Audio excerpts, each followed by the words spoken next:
Hello, everyone. It's my pleasure today to have Danielle Ecuyer and my Ecuyer. colleague Ecuyer. And we had this discussion before, and I apologize again. It's a French name, Swiss French name. I remember that part. And it's a pleasure to have her on the show because we don't have that many women in investing. We don't have that many women who are authors in investing.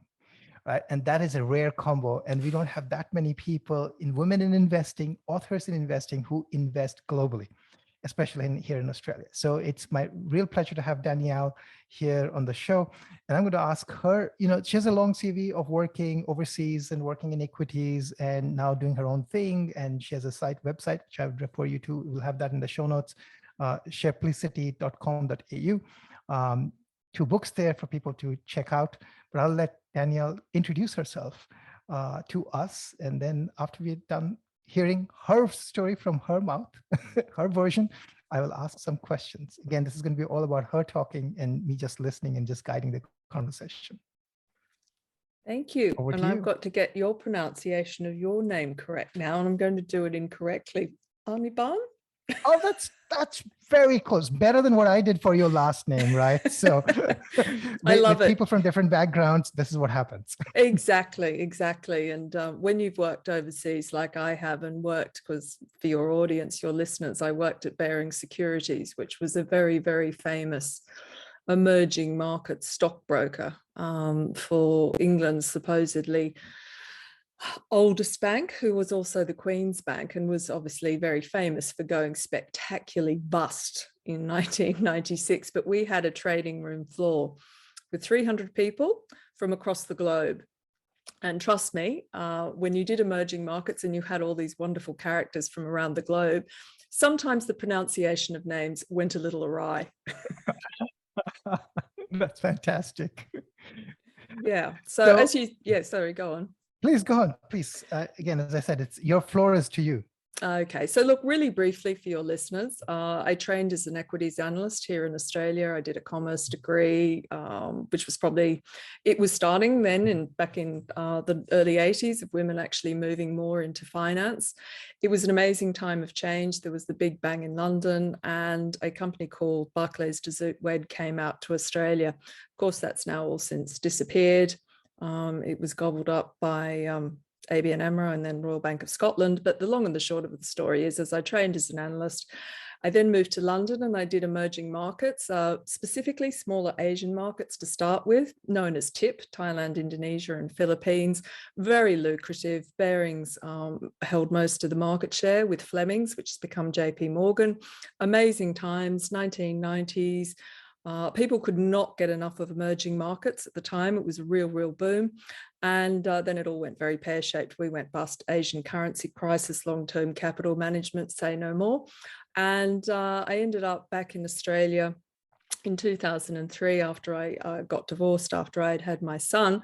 And at that stage, I decided that I wouldn't move back into finance because it's that awful trade-off that women sometimes have to do, where childcare costs are so expensive that you have to go back into a big career. And in going back into a big career, you don't see your child. So I actually decided that I would just start down the pathway of managing my own money. And really that took place at the start of the GFC, when I had tried a number of different fund managers to look after my money. You may say that's a bit bizarre, but stockbrokers are renowned for being dreadful managers of their own money. We were great at giving advice, but actually managing our own money, it was never a great story. But then I decided, why am I paying people to lose my own money? I can do that really effectively myself. So basically, I've been doing it now for since 2008. And as you said, I made a decision, which I might chat about later on in the chat, how I moved out of Australian equities to gain exposure overseas. So yeah, that's basically my story. It's over 3 decades, far too long for my liking. What 3 decades means you've seen the Asian Asian currency crisis, you've seen the GFC, and you've seen the COVID crisis as well. So I mean, that is huge, right? Working through three different sort of events big events, right? Financial events that, sort of moved stock markets. So I think that's fantastic. You missed the 87 crash. That was a good one too. I missed the 87 crash, because you said you started in the 90s. So it's okay. So no, 80s. 80s. Okay. So that's another one. Okay. I am going to ask you a little bit about your investing style, given that you've, invested for so many years, right? Basically over decades. What's the style now? And I guess how has it evolved over time? That's a really good question. I actually, when I lived in London and I was earning really good money, investing was very much a process of diversification and risk management. So I'll just really touch on that briefly. So most of my savings actually went into property at the time, and the leftovers went into equities. But if you're working in equities, you don't really, some people did double up their exposure to equities. I took an alternative route, and I think that is a good indication of how I like to manage my money. It is a case for me, and it always has been, about growing the savings whilst managing risk. So when I took control of my money in 2008, I had a bit of a steep learning curve. I know it sounds silly, but I'd been doing emerging markets, etc. And I went very much down the traditional path of kind of blue chip Australian companies. But I learned very quickly, something that I'd learned when I did emerging markets is that unknown factor called quality, okay, with companies is still really important in a developed market. In emerging markets, it was absolutely critical.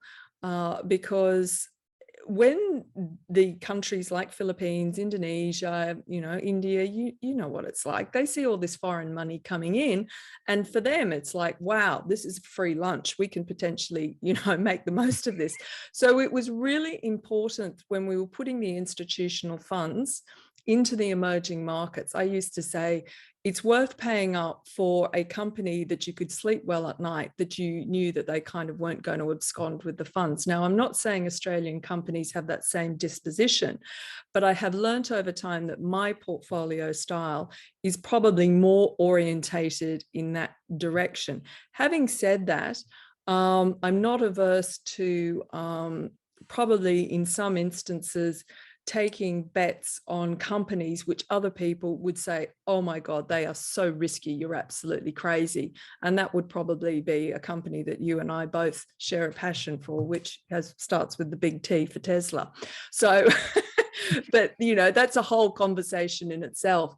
And I think the main thing for me is getting a balance between companies that I think can be long-term winners in a portfolio to grow my money over time. I try not to trade.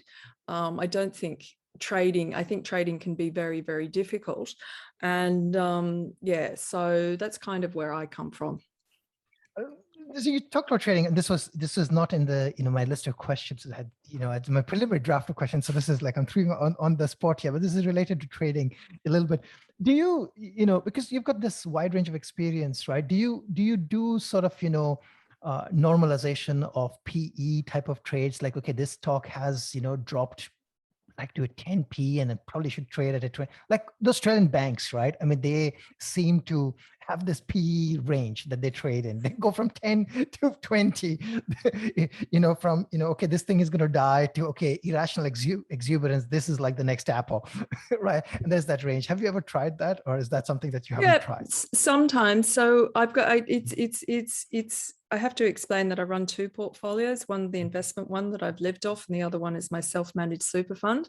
And because I'm sitting on a few losses in the investment one, I have actually tended more to be proactive on a kind of trading thing. You're absolutely right. I know one of your questions was about valuations, and that's a really good point, because valuations are relative. And you just gave the best example. Stocks can trade in relative valuations, and they will sometimes never move out of those relative valuations. So investors need to understand the dynamics of when a company becomes expensive, but it still can look cheap on a PE, if that makes sense to you. And the classic example is in the 1980s, I learned very quickly that if you want to buy resource companies, you want to buy them when they're on really highly elevated PEs. because their earnings are totally bombed out. Right. The commodities are totally bombed out, and they're not making any money. The times that you've got to really worry is when they suddenly, quote unquote, look cheap. Right. And that's the great irony. And another example, I was listening to BCA, which is kind of doing a course at the moment on asset management. And they made an incredible point that in the early 1980s, when interest rates were incredibly elevated, the S&P forward PE was 3 times. And that's just amazing. So we look back and we actually go, okay, interest rates were 14% or higher, the cash rate. Well, then it was no wonder that nobody was sitting there in equities. So when it comes to, if you want to trade, it's kind of, I look at stuff and go, is that a great stock? If it's sold off, what's the reason it's sold off? Is it a macroeconomic? Is it just like the trend momentum followers have decided to turn off and dump it? And normally you can actually pick up a good stock. Like, for example, Wesfarmers has sold off a lot recently. I sold it much higher and I'm going, okay, well, you know, it's a bit dull, it's a bit boring, but it's got a nice yield. It's a little bit safe to tuck some money away in. And, you know, so to me, you kind of would look, if you were of a trading disposition, of that falling off. And the same could be done with the likes of, you know, Amazon and Apple over in America. You know, we saw Apple gets these big sell-offs, and it'll probably get another big sell-off after its, you know, announcement coming up next week about the new iPhone. Sometimes all the price, you know, discounts all that potential good news. Everybody dumps it, and maybe that's a good time to come in. Excellent. AK. I'm going to switch gears a little bit here. I'm going to talk about your book. And I've only read the first chapter, which was, and I'm waiting actually, because, you know, you said you have sent me the book, and I'm waiting for it to arrive because the first chapter was pretty riveting. So this book is called Shapelicity, a guide to investing in the US stock market.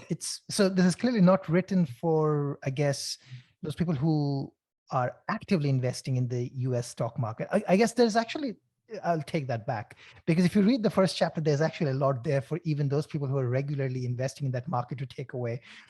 But it is written, I guess, also for the audience that does not invest in the US stock market, or what I like to call the global stock market, right? Doesn't have to, you know, because everybody has a home bias.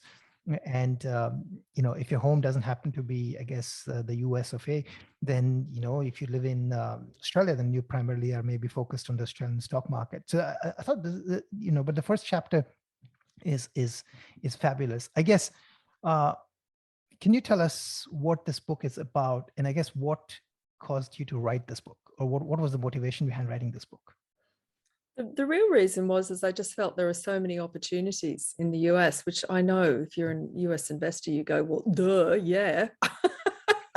But the bottom line is that there is so much change happening in the world at the moment. And it was really to give people an idea of how to look at investing in the US, but also start to break down some of these themes that have been running around, these narratives for the last 12, 18 months, this thing between value and growth and the dynamics between what the US 10-year Treasury is doing. There's a lot of noise for investors at the moment of how the macroeconomic outlook is impacting, interfacing with equities. And if you're a stock picker, then probably you don't see that. But a lot of people who are in picking up information are going to get a lot of this information. So whilst the book, you're right, is for people to get an understanding of the US, it also breaks down a lot into terms of different ways to value companies. Like if you're going to value a growth company, what impact interest rates actually have on company valuations. Cyclical companies, what are you looking for there? Trying to point out factors that not all companies survive over the longer term. There is a natural turnover of companies, which Henrik Bessenbinder, the professor from Arizona, has talked about. And also I wanted to touch on the likes of ETF products and ESG investing and the machinations of those and how they're actually impacting on the stock market. So it's kind of more encompassing than just purely a learner's guide to what the US. So there are the parts of the difference between an old economy and a new economy stock, but I've really tried to flesh out some of the more interesting details of what's going to cause that switching between certain sectors and different cyclical stocks versus growth stocks, for example. And while I haven't read the book, two or three things that resonate a lot with me. One is, this thing about investing in cyclical stocks, right? So this is the point that you made about, high PE is the right time to actually invest in mining stocks. That actually makes a lot of sense, right? And you have to think about it as to why it is right. And then I think the impact of interest rate, right? This is something that people don't think about a lot, but they should, right? Ultimately, I mean, if you think about traditional finance and how things are valued, right? If you think of everything as discounted free cash flow, then that interest rate does matter. And then it matters as to whether, and it matters even more if the value of the company is all in the tail, right? If Correct. it's all terminal value, then you better have an idea of what the terminal value, because that's going to be impacted by the discount rate. So absolutely. I think these things are really important. Actually, these are more intermediate things for investors, right? This is when you sort of, when you've got the basics right, you really need to understand these things to actually make some very good decisions, right? I mean, they probably impact your decision process at that point. So I appreciate that a lot, and I think that's great. I was going to ask, well, there's a company that you and I both like. And my next question is going into that territory. And I'm just wondering whether at this point, the conversation is just going to go completely off script, but maybe it will, maybe it won't. We'll try to keep our enthusiasm and our, I'll try to keep my fandomness under control. So the chapter that I am talking about is called Ford versus Tesla. And it's a super catchy title. And I think it does exactly the job it is supposed to do. But, I was just going to ask you, what is the message that you're trying to send here? That's the chapter actually that you've made freely available to everyone, right? What's the message that you're trying to get across to the readers? Okay, so the apologies too for the neighbours, as we're renting an apartment at the moment while we renovate, so there's a few bangs. It was actually based on the first chapter of the first book, which was Ford versus Ferrari, a film that I absolutely loved. So when I wrote the first book, it's the hardest thing is actually to create a chapter that sets the scene for the rest of the book. And why I loved Ford versus Ferrari so much is it examined through the film the two different corporate cultures of the companies, incredibly different. So when I wanted to script the first chapter of the second book, well, I thought, well, this is a lay down misère. We have Ford versus Tesla, because ultimately Ford was the company that changed the world in the early 1920s.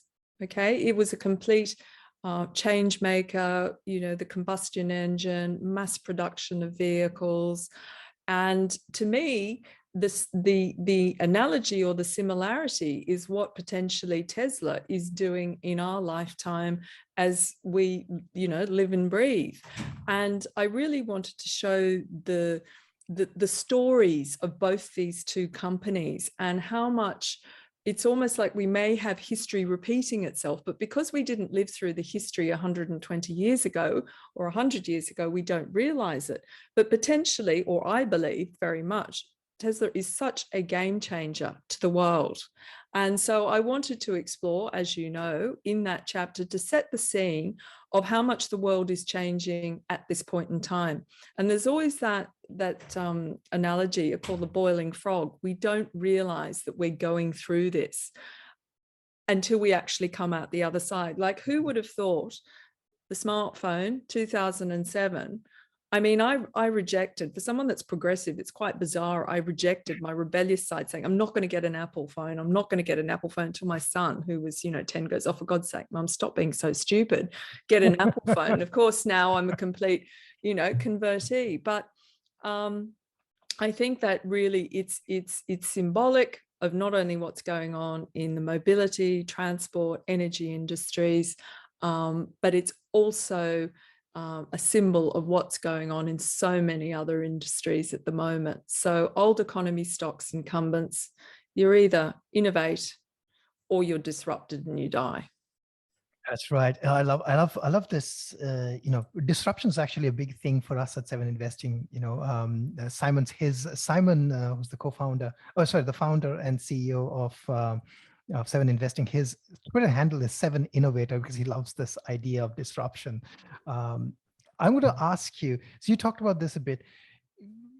Do you mind discussing some of the mega trends, I guess, that you see, the big trends are I guess the trends that have huge tailwinds behind them, let's say three of them that really entice you, the three that you think have huge potential, and you Well, want to elaborate a little.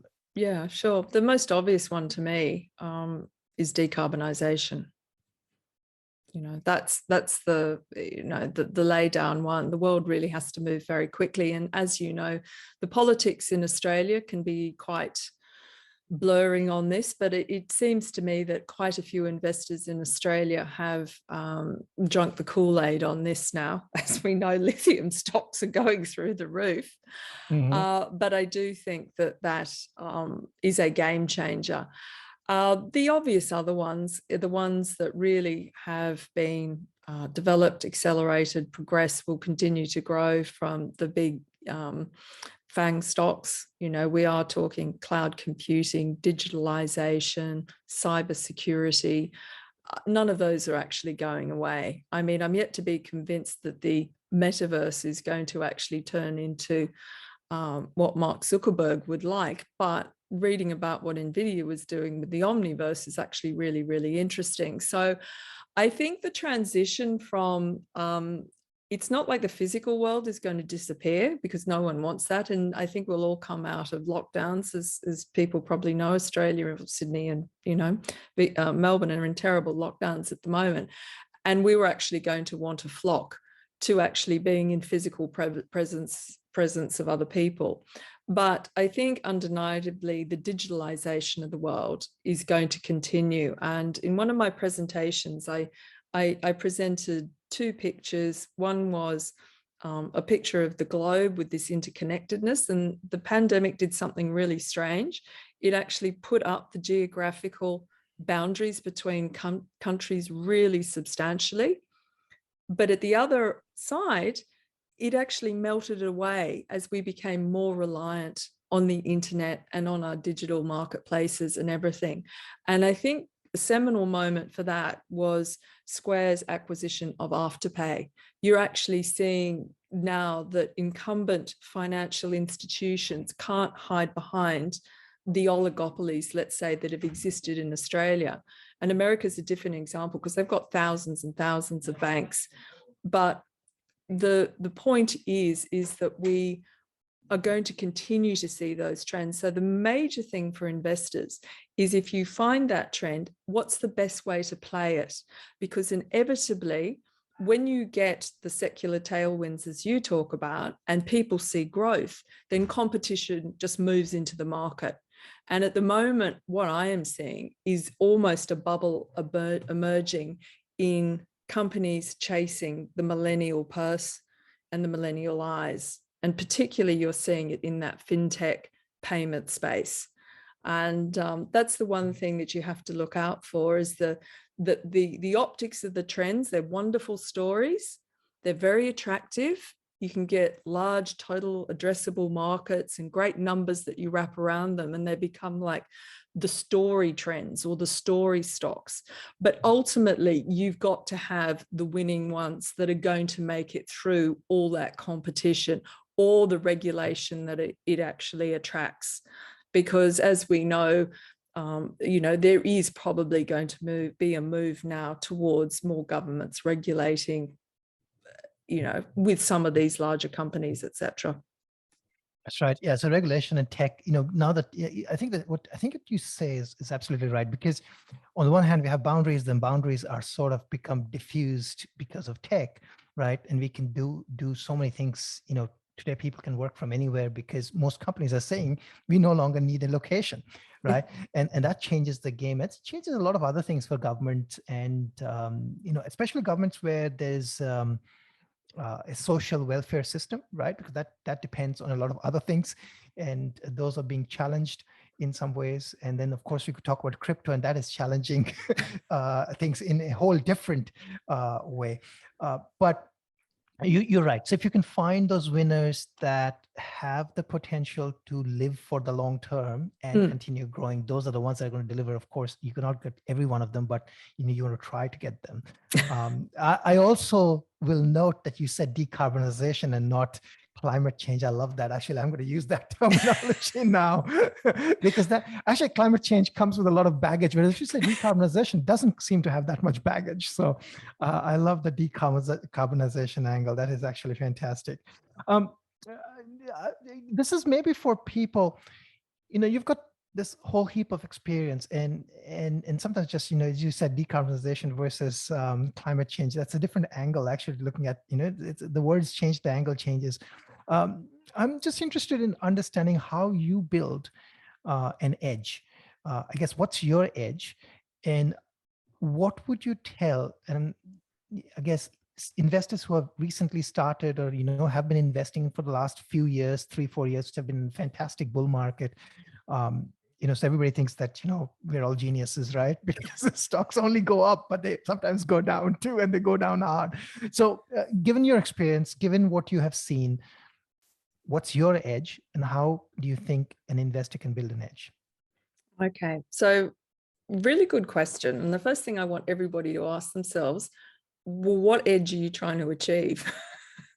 Because I think people get really caught up, particularly in the here and the now and the momentum. And as you say, it's a bull market. So there's lots of momentum traders, there's lots of trend followers, there's, stocks that just move into the stratosphere and then disappear off the face of the earth. So I guess when you ask for an edge, everybody needs to ask themselves, am I here to invest to make the biggest absolute returns I possibly can so I can retire in 1 year?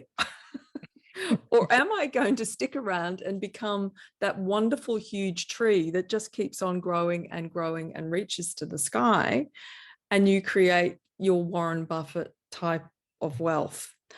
And to create an edge, you have to ask yourself, am I trying to compete against the market? Am I competing against myself? Am I competing against somebody else? And I think this is the problem for investors.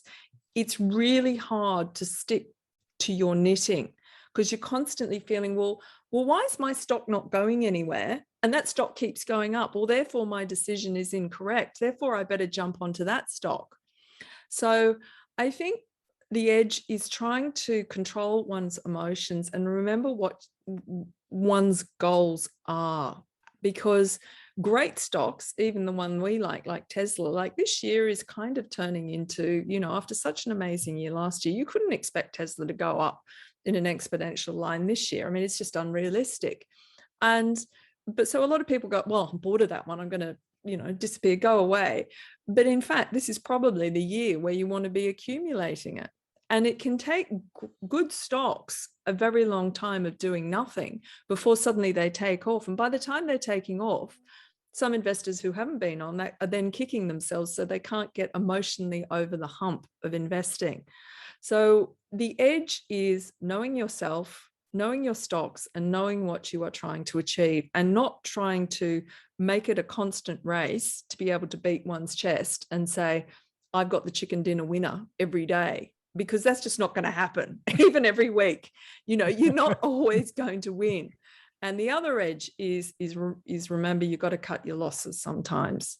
And I've seen so many instances of stocks that have been really popular at a certain point of time only to disappear and never return. I call them the bottom drawer. Remember when, we probably don't remember, but they used to have things like share certificates, a piece of paper saying you own 100 shares of. I knew an older gentleman who said he had probably 500 old share certificates of companies that were going to be the next best thing. Except that they're not. So that's the edge. It's no silver bullet to how to invest.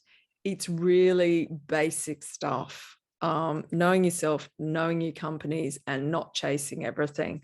And also, I'll save a couple more for the other questions, because otherwise I'll use all the goodies all at once. I love one thing. I'll reiterate this. The very fact that the first thing you said was know yourself, right? So basically control yourself, know what you are. I think that's so important, right? And it's so underrated, Mm, knowing yourself. Because if you don't know, I mean, if you don't know what type of, how well you can handle volatility, mm. right? Then you shouldn't be in volatility, volatile stocks if you can't handle volatility, right? And it's a basic lesson, right? If you can handle volatility, maybe the volatile stocks are just fine for you, right? Absolutely. Yeah, and it's, Absolutely. I think, knowing yourself, and then if you know yourself, then saying no, that's not for me is perfectly fine, because, well, that's not for you, then that's perfectly Yeah. okay. And I love that, thinking about the mindset. I was going to ask you about valuation, but we talked about valuation already a little bit. Unless you want to add to it, then I'll make the No. floor open to you. Okay, then we'll pass on that. I was going to make this quick as we're getting towards the end of, the relatively towards the end. But I wanted to ask if you would like to share, I guess, your top investing regrets, or if any couple of big mistakes that you made that, and perhaps any lessons that you took from that, so that maybe others won't repeat those mistakes. Although, what I like to say is that, unless you have made these mistakes, you are very likely to actually make the mistakes, and making mistakes is just fine. But still, I always like to hear what mistakes other people have done, because it just, say, oh, okay, at least it gives me confirmation bias.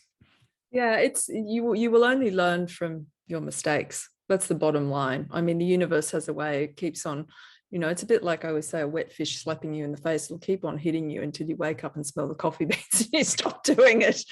I think, look, greatest mistakes, everybody's done it. You one sells, I have sold stocks too early, and really important. I read your Netflix story. Okay. Hey, My I've got the Netflix T-shirt too, so don't worry. All I've right. got that story as well. I've got a really funny story. I'll keep it really sweet. So it's the 1990s in London. The dot-com boom is just getting going. There's networking parties about everybody wanting to get involved in the internet, and this East Coast American, very wealthy, comes across, and he's raising money, private equity, so to speak, for a nanotechnology company in the US, okay, with MIT. And it was basically nanotechnology 1990s. Okay. Is late that what it is? 90s. Yeah. Okay. Yeah. That already, okay. I'm very curious now. Yeah, and it was called nanotechnology anyway. And so they were basically, it was the transfer of information, through an optic fiber or whatever, using light rather than, the old whatever. And she's going like, yeah, I did understand it at the time, but the bottom line was, as I put my money in a little bit, not too much, you never, because it was unlisted, yada yada, and it did really well. And they were coming around for another raising of fundraising, because they wanted some more money, and the big family offices in New York wanted the shares. I doubled my money. Did I want to sell? No, I said, I'm holding on for the longer term. This is going to NASDAQ, yada, yada, yada. Well, the long and the short of the story is that the main protagonist, the owner, bankrupted the company and took the technology and started up again. Great. Yeah, so we all lost our money. And then I had one more little attempt. And I always know, so there's a point to the story, when I start looking outside of equities for other ideas, okay, in private markets, I usually know that that's a really bad sign. If there are no buys in the equity market, you certainly don't want to go into the private markets. And if you do want to go into the private markets, you really need a lot of money, because you got to have exposure to like 50 startups, and maybe you'll get lucky with one. So my little hint is, if you can't find any buys in the equity markets, it usually means that it's probably not time to be buying any asset at that stage. That's actually a good one. Yeah. And when you're investing in the private world, right? I mean, the hit rate is very low, right? The hit rate is very, very low. So you have to be, I guess the silver lining would be that for most people who would actually consider going there, they probably have some money that they can lose at that point. So it's probably okay. I'm joking about people losing money, but yeah, I mean, at that point, if you can afford to do some private investing, then, yeah, the law of averages basically says that you have to do a lot of them. Correct. And I get it was more about the case of, I know myself again, when I start looking outside of the equity markets because I go, oh, it's too much risk or I don't like it, it's usually a sign, no, just sit on your cash at the moment and wait and be patient. The opportunity will come to you. Okay, since we are, I'm from Sydney. You're Sydney based. Yep. Yep. You're Sydney based as well, and you are refurbing, rebuilding at this time. It's a popular pastime in this part of the world. I'm going to ask you: property investing versus stock investing. Which one or both? Well, this wasn't on the list. Oh, this wasn't on the list. Exactly. Sometimes I have to throw some curveballs to make it interesting.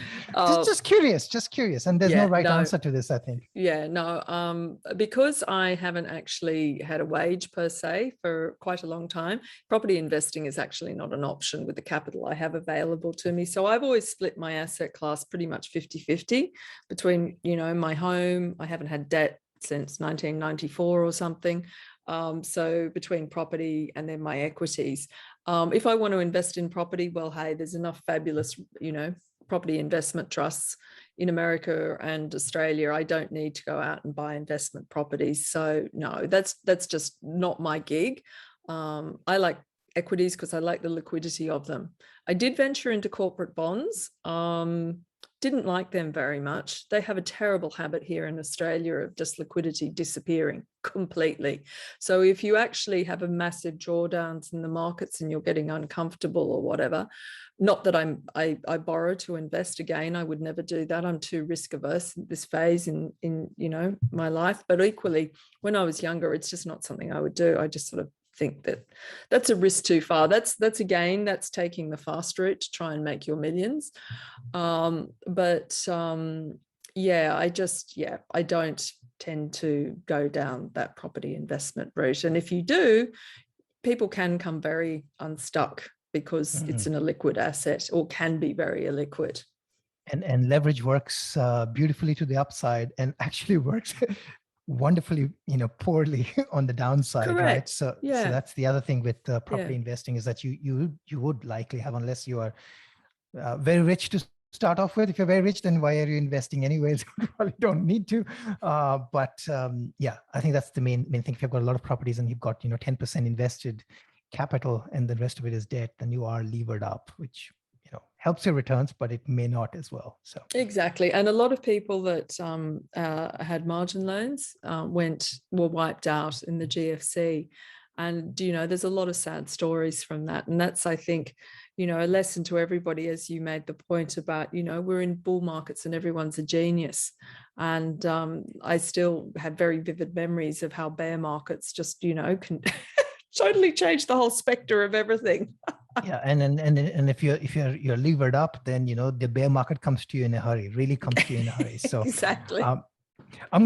From failures, I want to talk about a little bit about successes. If you would be interested in sharing, I guess, one or two stories of investments that have worked out wonderfully and been game changers. Yeah, well, I think one of the things that I'm kind of proud of is that. As we were discussing in Australia, when you invest in Australia, everybody has traditionally bought, quote unquote, the blue chips, the miners, the banks, etc. And I made a decision in 2015 to sell a lot of them just after they kind of reached their peaks, particularly the bank stocks. And in Australia, you know how attractive they are because of their dividends. But I actually made a decision in 2015 that I sort of saw that for me, that's not the route that I wanted to go down. I thought the banks were going to be challenged, and I started my investment journey subsequently into the US then. And I remember a friend who has also invested overseas for a long time that lives in London going, oh, you can't buy Amazon at $700. And I kind of went, why? And she goes, well, it's gone up so much. And that's kind of the point as well. You have to be really careful looking at great stocks from where they've come from, because great stocks can just keep on going and you can buy them anywhere along. So my transition, I think, in my investment journey has been good not only in terms of making money, creating diversification. I'm really happy. I don't want all my assets just in Australian dollars, but also I think it's really good for the mind and staying young. And I know for younger listeners, they're going to go, well, that sounds really bizarre, but it's actually really important to have an open mind and keep on looking at things. And because, as we've discussed, it's quite a closed country in Australia. There is innovation and there tend to be sometimes smaller stocks and there's great success stories, but you kind of get overwhelmed in America. There's just so much to choose from. It's like, this is the biggest candy store known to anybody. And it doesn't mean you go out and buy everything, but at the end of the day, it's really good to interact with that. So I guess it was a very big decision. I think it was the right decision. And it has also led a pathway in other ways to being able to write books and have better understandings of how to invest and how to invest for me. Fantastic. I love that story. And I think it resonates a lot with me because the one thing I find very interesting is if you look at, I don't even say US stocks, I say global. And a lot of the great global companies would eventually have ADRs and things like that. It will be actually listed somewhere in the US market. But I think global stocks give you a global perspective, which is really, really useful, right? And teaches you about how the world is, which is fantastic. And our very own Atlassian, for example, decided that they should be listed in NASDAQ. I guess we will have a Square CDI probably trading on the ASX. So that's I think a win for the ASX in the short term, or in the medium term at least. Some parting words of wisdom, 3 things that you want our listeners to take away from this conversation. Oh, gee. Never stop reading, never stop learning, but also just always have a little bit of reflection and a time to set and reassess where you're at with your risk profile and manage your risk for yourself, I think is really, really important. That's kind of how I see it. And I think people don't understand risk very well. Fantastic. I really appreciate the time you spent with us today. I will put the show notes I'll put in the article that accompanies our podcasts. And basically we'll have a YouTube version, which we recorded, and we'll put it on the various podcast platforms. But on the article, I'll provide a link to the book. I guess the best way to get the book would be via the website. Is that correct?